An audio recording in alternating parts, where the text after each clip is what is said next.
There is a great deal of difference in casual listening and serious listening. Listening to know, listening to learn, listening that opens up the whole mental and spiritual process is truly an investment in effort. Bringing heavy attention to bear, that takes effort. A mental rifle shot to strike the idea target, that takes a great deal of concentrated effort. However, this effort, high-gear mental machinery, is the effort investment that opens the floodgates where ideas can work their magic for you in the marketplace.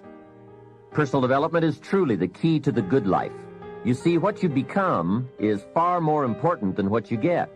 The most important question to ask on the job is not, what am I getting? The most important question is, what am I becoming? However, it is also true that what you become directly influences what you get. Most of what we have attracted by the person we have become. So here's the great challenge of life. You can have more than you've got because you can become more than you are.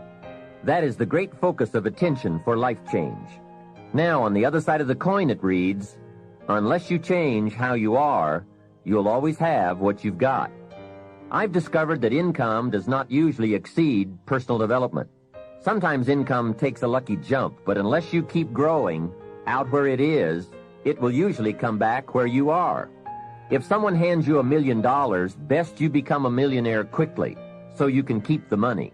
Life has strange ways.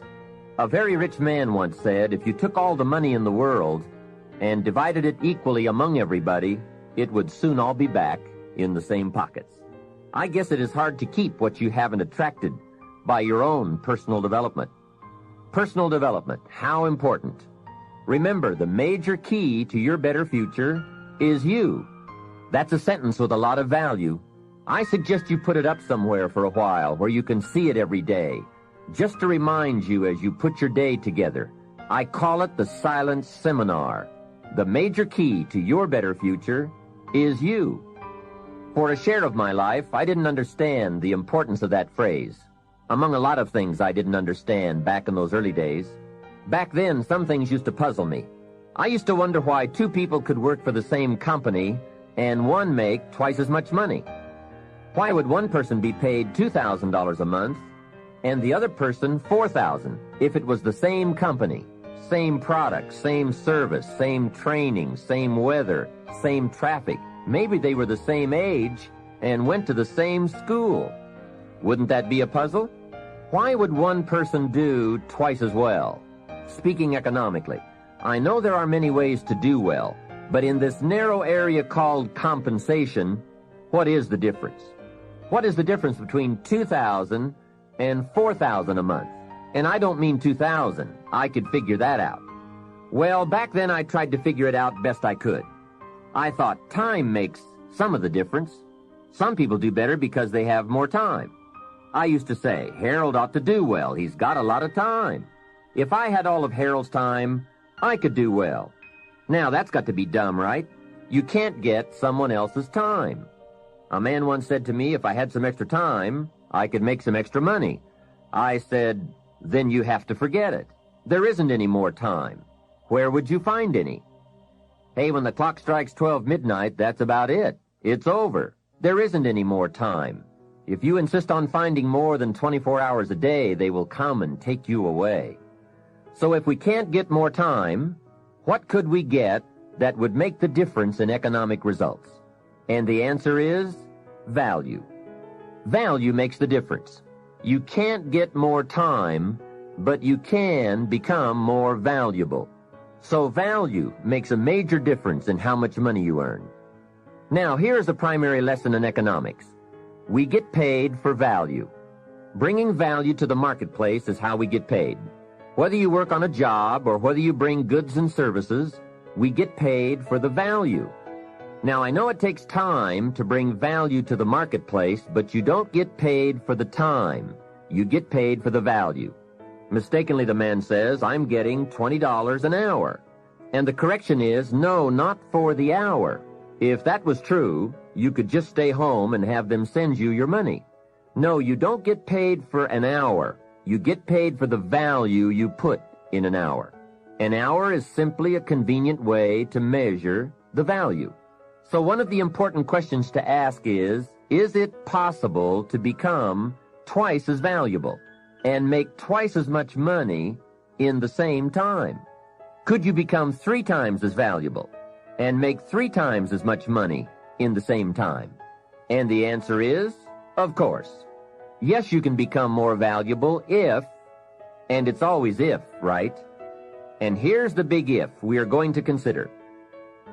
It's possible to earn 2 or 3 or more times as much money in the same amount of time if you go to work primarily on yourself.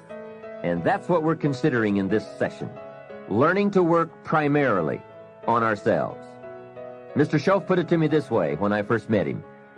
He said, Mr. Rohn, if you wish to be wealthy and happy, learn this lesson well. He said, learn to work harder on yourself than you do on your job. When he said that, I suddenly understood why I was broke. I was a hard worker on my job. If anyone would have asked me at age 25, Mr. Rohn, are you a hard worker? I would have said, yes, I'm a hard worker. Check my record. And that was true. I was a hard worker. But see, that was my problem. I was working hard on my job, but I wasn't working hard on myself. And that was the main reason for my lack of progress. See, it's easy to get faked out. The man says, I've got 10 years of experience. I don't know why I'm not doing better. What he doesn't understand is that he probably has 1 year of experience repeated 10 times. He grew pretty well that first year, and then he just did that first year 9 more times.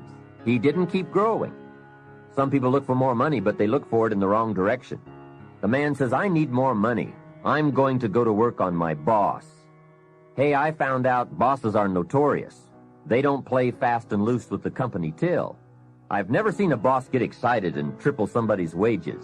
They don't behave in such an irrational manner. So that's not it. Some people say, I'll strike for more. Well, the problem with that is, once you start, you'll always have to strike. And I'll tell you what you get by demand. Little bitty pieces. Barely enough. And now inflation beats that approach, right? Inflation will usually equal or exceed a small wage increase, especially after taxes. Forget the little increases that just let you get by. Hey, you can get by with a crust of bread and a pair of shoes. But in this program, we are talking big success, not just getting by. The guy in sales says, I know what I'll do. I'll get me some of those sales books that teach the tricky sales. I'll put it on my prospects, dazzle them with my sales footwork, grab their money before they know what's happened. Well, you can try that, but my experience shows you wind up at the bottom of the economic ladder, not the top. See, it's not what you get by tricks that counts. It's not what you get by demand. It's what you get by performance that counts. And I found this out. Performance comes from inside, not outside. For the first part of my life, I was looking for the answers outside before I finally discovered they were inside. Success is not something you pursue. Success is something you develop. People are often asking me, how do you develop an above-average income? And the answer is, become an above-average person. Develop an above-average handshake. Some people want to be successful, and they don't even work on their handshake.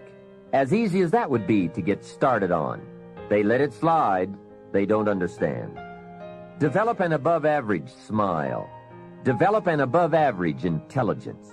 Develop an above-average interest in other people. Develop an above-average intensity to win. See, that will change everything. Probably one of the most frustrating experiences in life is looking for an above-average job with above-average pay without becoming an above-average person. It's called frustration. Mr. Schoaf one day gave me one of the most important statements of our entire association. I was giving him a rundown on how things hadn't worked out for me, and he said, Mr. Rohn, I have an answer for you if you will listen carefully. And listen carefully I did that day and for the next 5 years. If someone is wealthy and happy, you've got to listen. He said, Jim, I've only known you for a short time, but it is my honest opinion, for things to change for you, you've got to change. That was not quite the answer I was looking for, but that's the one he gave me. And now I bring it to you after pondering it all these years. For things to change for you, you've got to change, no matter what successes you've already achieved. Otherwise, it isn't going to change for you. Before I met Mr. Schoaf, I used to say, I sure hope things will change. That seemed to be my only hope. If it wasn't going to change, I was in serious trouble. Then I found out it wasn't going to change, and I was in serious trouble.